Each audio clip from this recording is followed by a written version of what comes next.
Greetings and welcome to Maisha Kazini. In the last video monologue that I did, I talked about the word learners as one of the terms that made the media and the Kenyan public excited about CBC. I said that I found that word to be a problem, and I promised that in the next video, I will talk about that. It hasn't been as easy as I thought, because it has taken me a while to understand where the issue is. But sadly, I got a breakthrough after the Endarasha tragedy, because when the media were reporting about learners who had died in the tragedy, the word sounded so hollow because it removed the age and the relationships and the responsibilities we have as a society to these victims of this tragedy. In fact, the first time I saw the headlines, I thought they were talking about a high school, only to discover that we were talking about children in primary school.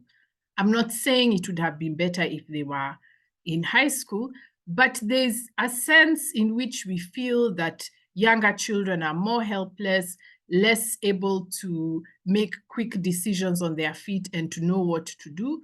Also, they would expect adults to give them direction, and there was no one to help. And the other problem I had with that word was that it was caging our children in the CBC. It was about, oh, it's the new system, rather than these are our children, and these are tragedies that have been happening for over a century. So it removed that continuity, but also the major philosophical and spiritual questions we need to be asking about why we put our children at such risk for them to get an education. So this was not a tragedy related to what is in the curriculum. It was a tragedy about what happens outside the classroom. Where did this word learner come from? And how is learner different from other words we use like pupil or student? And does this difference matter? From the curriculum framework, it's not clear why the government felt that it was important to change the word and to insist that now we are using a different word. In the curriculum framework, it is not explained why the government decided to use the word learner. I'm going to use the work of a scholar called Gert Bister, who is a professor of education, and he's famous for coming up with the term the learnification of education, which is a term that refers to the increasing popularity of the word learning as opposed to education. In his explanation of learnification, Professor Bister uses the example of someone learning to drive, and I'm going to use that example as well. When we call somebody who is on the road learning to drive a learner, what does that imply? The first thing it implies is that it's a specific skill we are teaching. We are teaching someone to learn to drive. So we know, for example, when we see the L plate on a car, that the person at the wheel is learning how to drive. They are not taking a ride. They are not having fun. They are not just seeing the road. They are there for a specific skill, which is to learn how to take a car from point A to point B safely on our roads. The other thing that learner indicates is that the person who is learning to drive did not know how to drive before. I'm not talking about in the casual way in which people, maybe some teenagers, steal their parents' car and learn how to drive that way. That's not the point. The point is that as a country, we have not recognized that person as somebody who has known how to drive and needs to learn how to drive. So there's a sense in which a learner does not know something. They are lacking something, and they are coming to driving school and to the road to learn that skill. The other implication of the word learner is that there is a teacher. There's a teacher who is in the car with that learner, showing them the ropes, giving them instructions. And in fact, the law says that if you're learning to drive, if you have an interim license allowing you to learn to drive, you must always be driving with a licensed driver. And then there's also another implication of the word learner, which is that there's an end in sight. If the person takes a driving test and the person passes and gets a license, we now say they have learned to drive. In other words, there's an end to this learning. With the license, we now say that this person is competent to drive, meaning that they meet the basic requirements for using the road.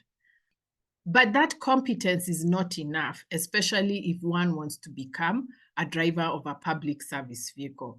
A PSV requires a lot of maturity in making decisions and awareness that you're carrying people, not just having fun in a vehicle. And so the law says that if you want to drive a matatu, you must be at least 24 years of age and you must have a 4-year driving experience. That shows that competence is not enough for somebody to be on the road. They must also have experience and maturity for them to be allowed to drive other people for a living. In other words, to use the word learner is to be very specific. We are talking about training that has limits and that has a specific goal in mind.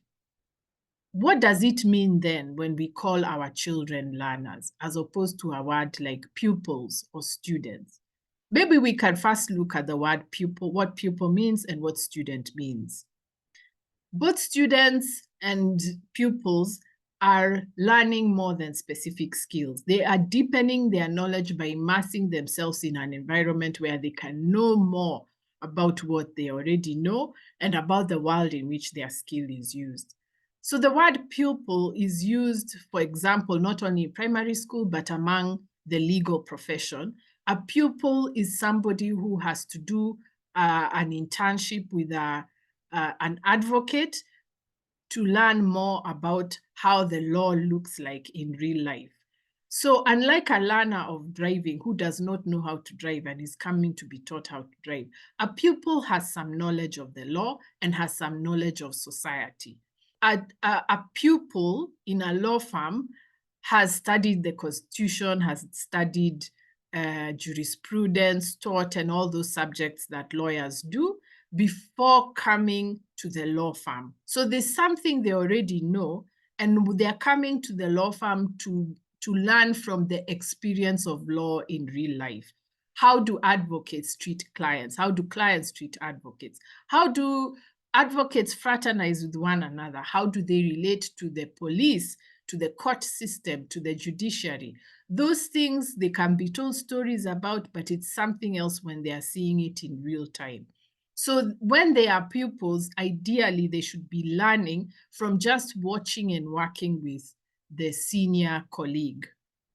A student is someone who studies. So in the years when universities were established in Africa many centuries ago, people would come from around the world to Africa to read, to reflect, to talk, and to learn from one another. They were not coming for a specific skill. And ideally, that's what a university should be.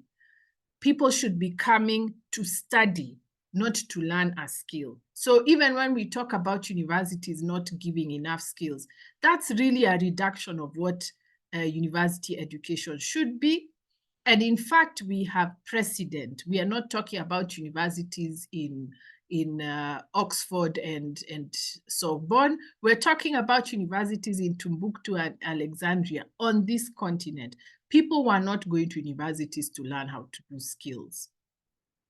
That means that a learner of driving is different from a student of driving.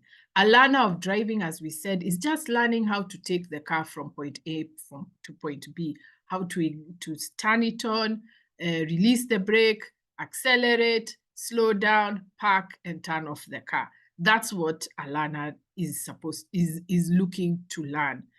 But a student of driving would be trying to deepen their knowledge of driving. They would want to know things like the psychology of Kenyan drivers as opposed to drivers in other countries, the driving habits of Kenyans. How does the traffic police affect the way we drive?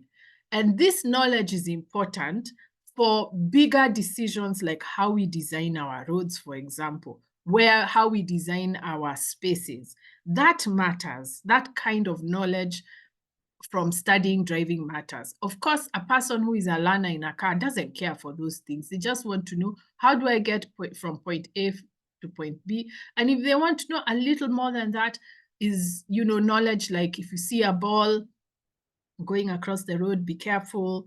There might be a child following it, or things like when you're driving next to Mathris, be careful. Make sure you check your side mirrors because of borders, those kinds of things. But the bigger totality of driving is what a student learns, and that knowledge is useful for our roads. Let me give you a practical example of how studying driving works. Remember the black spots that we have in our country. These black spots come about because the engineers who design the road do not think like drivers, and they don't get advice from people who study the way Kenyans drive and the way they think. So when you look at Sachangwan, it was a black spot because of the slope. So whether people are driving down the slope by releasing the clutch so that they spend less fuel, or whether people are overtaking when a driver, when they are going uphill, and then they cannot see very well the oncoming traffic. So students of driving study those kinds of things so that the road can be designed to lessen the accidents. A final example is the expressway. You remember the first few months, there were major accidents at the toll booths because I am assuming what was happening is that matatus were not used to that kind of speed, especially within the CBD. And so they are speeding, and then they realize that they not only have to brake, but they have to stop so that they pay at the toll. And there were a number of accidents because of not being used to that kind of relationship to speed. But now you can see that the accidents have gone down. So that is knowledge that you get from studying driving as opposed to learning driving. I'm not saying that learners of driving can't know that kind of thing, but a student is more conscious that they are seeking that knowledge for the purpose of either understanding more or sharing it. In other words, a pupil or a student is not learning something they don't know at all. They are deepening their knowledge and their experience of that knowledge. But a learner is learning a specific skill and gets a specific timeline and a specific target, and after that, the learner is done. So you can see that learning is very, very narrow as opposed to being a student or a pupil. Let's come back to CBC then. What is the problem with applying the word learner? The first problem is that learning reduces education to skills. And yes, we were promised that CBC was not about knowledge, but only about skills. But children need more than skills. They need exposure to the world beyond the home. And in fact, that's why we take children to school, whether it be the Western school or the school of initiation. What we are doing is telling the child, this world that you know at home is very narrow and you need to know the wider world. The other problem with reducing education to learning is that we forget that children don't learn through curriculum and classroom alone. Even at school, they learn through playing with their friends, they learn through sports, they learn through relationships. And in fact, actually, the biggest problem of our education system is not the content of the curriculum. It's how our children are socialized by the school. The school in Kenya is structured in a way that rigidifies the children and turns them into people who are competitive, individualists, and they worship authority and are afraid to be non-compliant. The curriculum is really bonga points. The real issue is how we are socializing the children through the school, and that has not changed. So when we call children learners, we are basically denying that aspect of the school. We are ignoring this other side of schooling and what it does to the way children learn to be adults. And this, it's not enough at home to just teach children how to fry an egg or to boil water or to change the baby. the child also has to see you doing it in real time. So, for example, when I think of how I learned to make tea, I learned it through making tea for visitors when they come. Just that act of when a visitor comes, I'm the one, or me and my siblings were the ones who go to the kitchen to make tea. I learned that not only how to make tea, but tea is a way of welcoming people, making them feel at home. It's an aspect of hospitality. That's what children learn from us. It's not just skills. So to say, oh, now they're learning how to make tea in class, that's neither here nor there, because it's removed from the socialization that makes that making of tea important. So when we are using the word learners as opposed to pupils or children or students, we are reducing our education to skills that they go away with, that have a time frame. And in fact, that's why competence is really for workers, because workers are learning specific skills and they finish and they go. But KICD was saying that with competence, now we have lifelong learning. That's a contradiction of terms, actually, and I'll come to that in a minute. So when we call children learners, we are basically reducing their education to the curriculum and to skill, and we are forgetting other things. The second problem with reducing education to learning and calling our children learners is what I've already said. We remove the age, the relationships, and our responsibility to the children who are in school. Remember, when we see the L plate, we don't know how old the learner of driving is. The learner could be 18, could be 25, could be 45. We don't know, or even 65 maybe.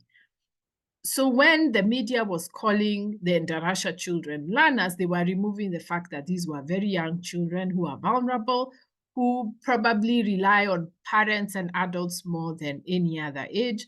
And imagine the grief that comes from parents knowing that I was not there to rescue my child. So it was very irresponsible for the media to have used that word. And it makes no sense because learner is such a technical word that they didn't need to use. They should have left it for the educators to figure it out before adopting it. And if they chose to adopt it, they should have at least asked, why are we adopting this word? What difference does it make? Why was this word learners so popular with media and government? I think what attracted us to the word learners, as I've said in the previous video, is the newness of the term. Everybody felt that education had changed, and we were rescued from the responsibility of asking the question, had anything ever changed? Because when somebody says learners, there's a sense in which you feel, hey, clearly this system has changed. We are even changing the way we refer to children. So we didn't feel that we needed to do the work to look beyond the terms. After all, pupils are now learners, subjects are learning areas, topics are called strands. So we are like, hallelujah, the education system has changed. And it didn't matter to us what those words mean. And yet those words are very loaded. They come with other implications that we were not aware of. And also the effect of using such new words is that you silence experienced teachers like myself. Because now when I'm trying to talk about students and children and somebody says, no, we are not referring to them as children, we are now calling them learners. So now you silence me because I have to take the time to go and find out why are we calling children learners and what is the implication. So in a sense, these new words were good for making sure that those of us who had questions about the curriculum could not ask anymore. The other reason why the word learners was so attractive was because of the mentality of customer service. You see, a parent doesn't have to think much anymore about what children are learning in school. What matters is that they get the specific skill and certificate. If we go back to our example of learning to drive, if I am paying for my child to learn how to drive, the thing I want to know after paying for that school is, do they know how to drive? So Kenyans were approaching education like customer service. And in fact, one of the very first videos I did on this channel was to say that we cannot apply the mentality of customer service to education. When you think of school as a business and yourself as a parent, as a customer, then you're willing to reduce the education to specific skills and to measure your child's education by value for money rather than what your child is learning and what it means for the larger society. And when we think of education like that, in terms of, am I getting value for money, we also stop thinking about children in general.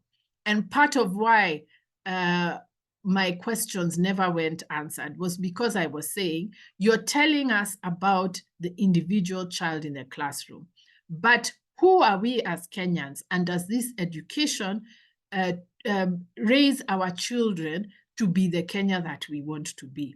And to this day, nobody has answered that question. They're still on the technical details about what the individual children get. In other words, it's a depoliticizing word, not just for the children who are being told that they have to reduce their knowledge to specific skills, but even for us as the adults, we are not interested anymore about what education means for all of us and how are we raising the next generation. So learner was the same as customer.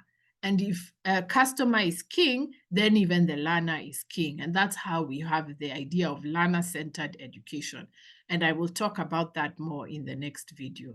Basically, what I'm saying is that the word learner is not an innocent word. And the word came with an agenda from the NGOs and the corporations. And you know how we Kenyans, we worship those. But why were NGOs and corporations interested in changing our conceptualization of education to learning and thinking of our children as learners?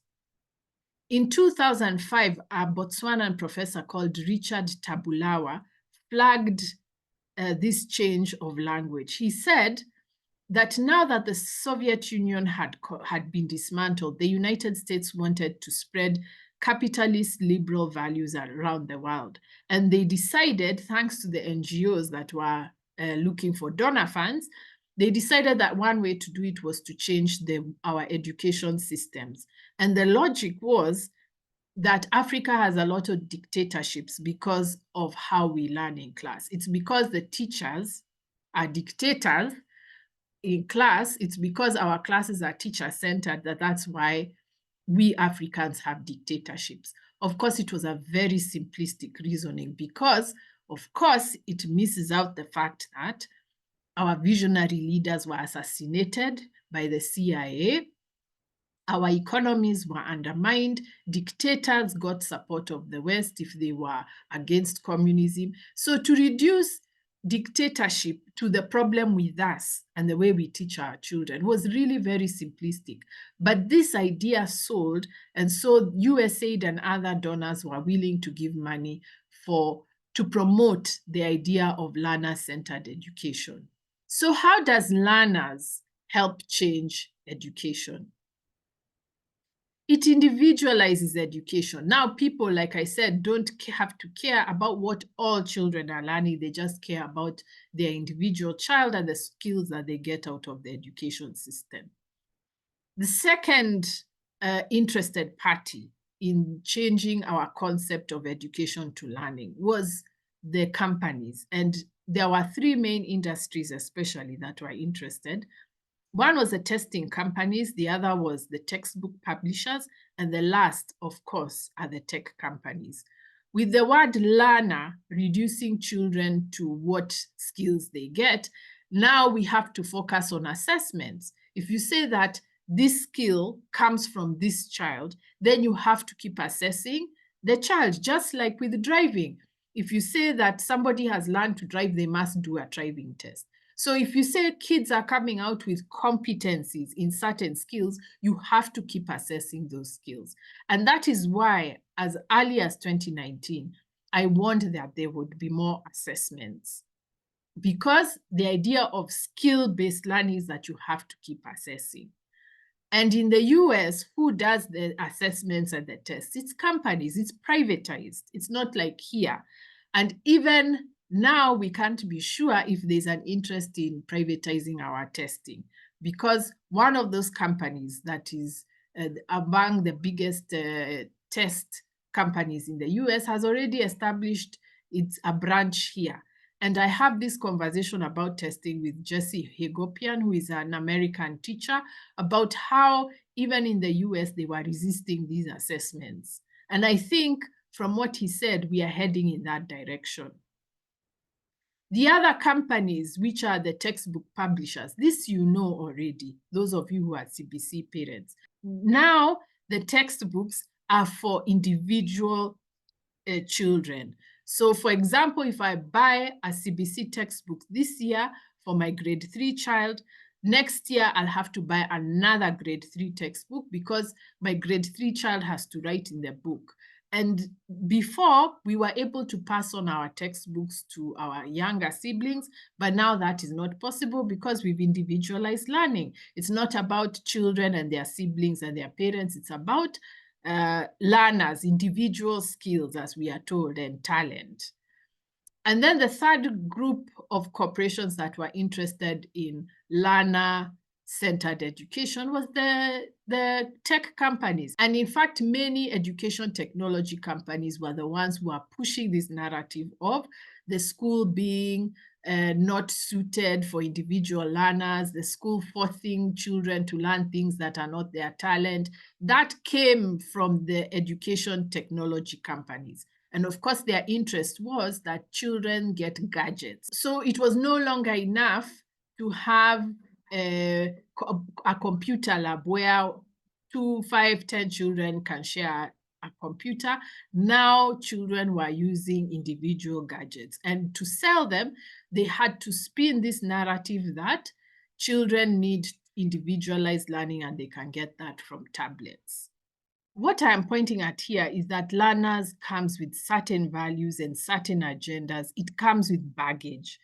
It changes the way we think about education and the way we think about even our children. It makes us reduce education to skills and children to people who learn independently with no relationship to adults. And in fact, even the curriculum framework talks about self-directed learning. How can we have children who are directing their own learning? Do children know what they need to know? How much knowledge do they have about the world for them to decide this is what I'm going to learn and this is not what I'm going to learn? I know what I have talked about is very technical, especially if you're not an educator. And I'm sorry that I have had to do this. I'm sorry that I have had to come with such technical language and present it to the public.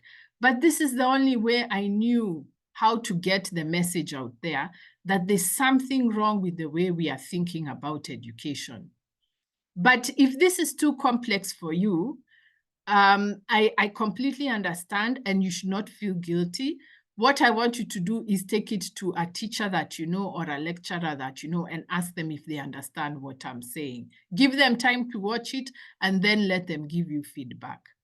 But let me simplify it further for you. If we go back to our stories, our folk tales, there's a character whom we call the ogre. And an ogre is a monster who appears as a human being. So when the characters first see the ogre, they think that the ogre is a human being like them, only to discover later that this is a monster with another agenda of destroying either the characters in the story or of destroying the community. Like there's a story I had as a young child of some young people in a village who were going to dance in another village because that's how they met each other. So they were going for a dance in that village. At the dance, they met these handsome young men who were dancing so well.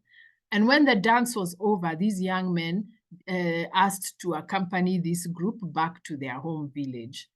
There was one girl who was so impressed by those men, and she was happily chatting with them. But the other members of the group of young people, they started to notice something was wrong. And most of them noticed that these young men were eating flies with mouths from the back of their heads. So when one person would see this, they would whisper to the girl, "These guys, there's something wrong." and she'd be like, haha, no. Then they would drop off. Then the next person would see this, try to warn the girl. The girl is like, no, these dancers, no. And they go on like that.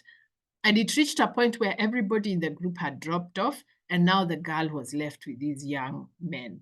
And then they turned into ogres and they took her to their home to eat.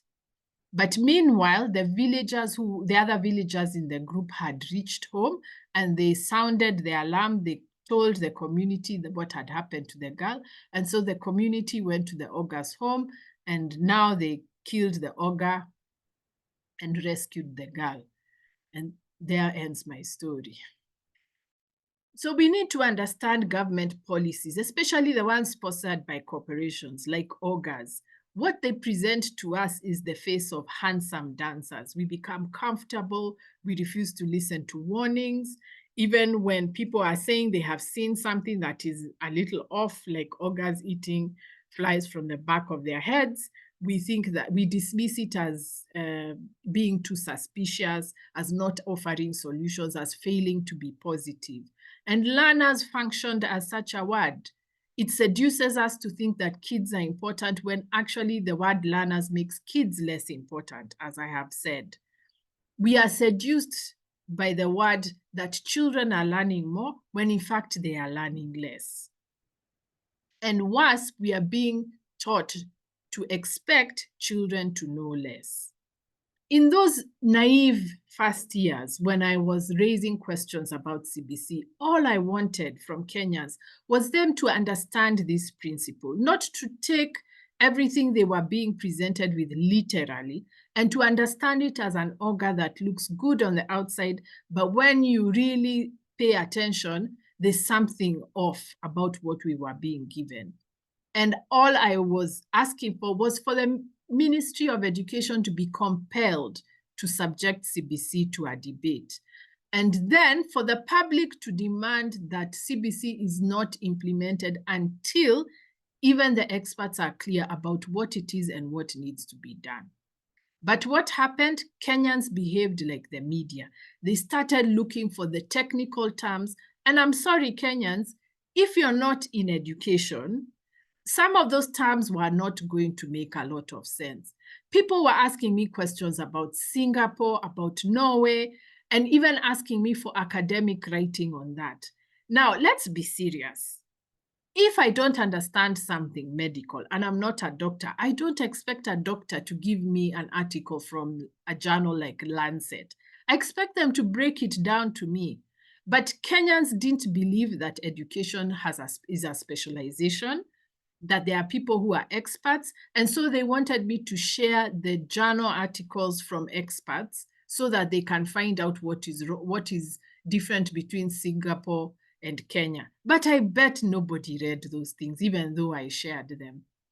And you see, that's a problem with our education system. We think that we must be experts in everything, which we cannot, and that we cannot ask simple questions to experts. And if experts don't understand, if they don't explain it in a way they can understand, then you need to be suspicious.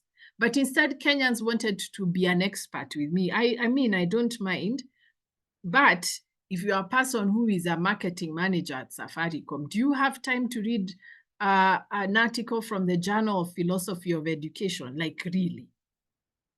Why not just listen to what I'm saying and make those political demands that I was asking for, that this curriculum be subject to debate for your kid? That's what politics is.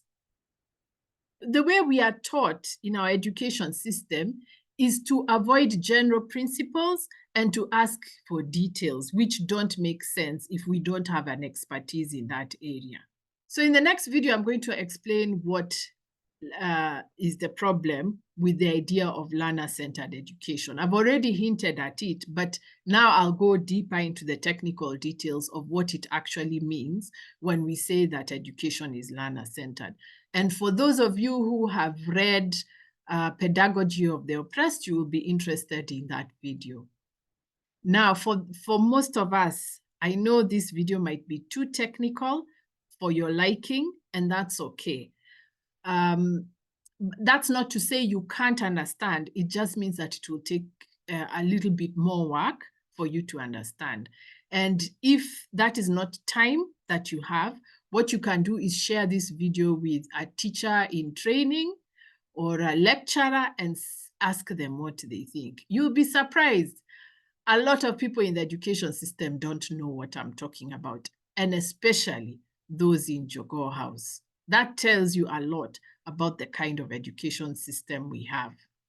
So thank you for enduring this video, and look out for the next video in which I explain the implications and the meaning of learner-centered education. Thank you for watching.